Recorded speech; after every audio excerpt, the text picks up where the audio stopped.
শীতকাল ছাড়াও কিন্তু শীতের সবজি বেশ লাগে। তো আজকে শীতেরই একটা রেসিপি শেয়ার করছি, যেটা শীতকালে প্রায় দিনই থাকে।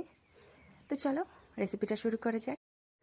প্রথমেই একটা মাছের মাথা ভালো করে কেটে ধুয়ে পরিষ্কার করে ওটাকে ভালো করে তেলে ফ্রাই করে নিচ্ছি।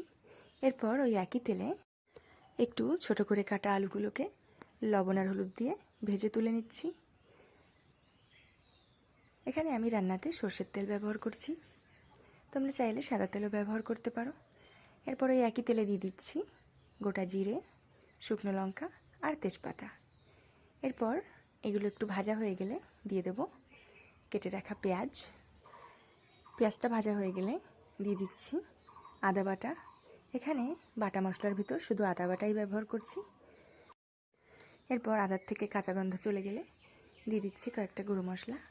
তো প্রথমেই দিয়ে দেবো জিরে গুঁড়ো, ধনে গুঁড়ো আর শুকনো লঙ্কার গুঁড়ো। মশলাটা ভালো করে ভাজা হয়ে গেলে দিয়ে দিচ্ছি কেটে রাখা বাঁধাকপি। তবে তেলের উপরে হলুদ গুঁড়োটা দিলেও ভালো হতো, তবে আমি দিতে ভুলে গিয়েছি। তার জন্য লবণটা আর হলুদটা আমি বাঁধাকপি দেওয়ার পরেই দিয়ে দিচ্ছি।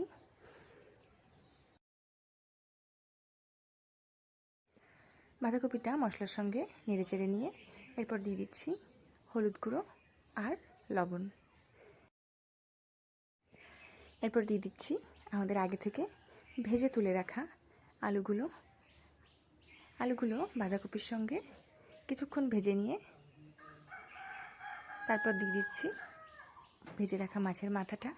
তো দেখো বাঁধাকপি কিন্তু আমাদের প্রায় অনেকটাই ভাজা হয়ে এসছে। মাথাটা একটু ভেঙে দিচ্ছি। এখানে বাঁধাকপিটা ভাজার সময় আমি কোনো রকম জল ব্যবহার করিনি, সম্পূর্ণ অল্প আঁচে আস্তে আস্তেই ভেজে নিয়েছি।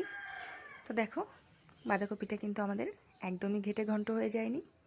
তো এরপর দিয়ে দিচ্ছি সামান্য গরম মশলা, তারপর নামিয়ে সার্ভ করে নেব। তাহলেই কিন্তু রেডি আমাদের মাছের মাথা দিয়ে বাঁধাকপি।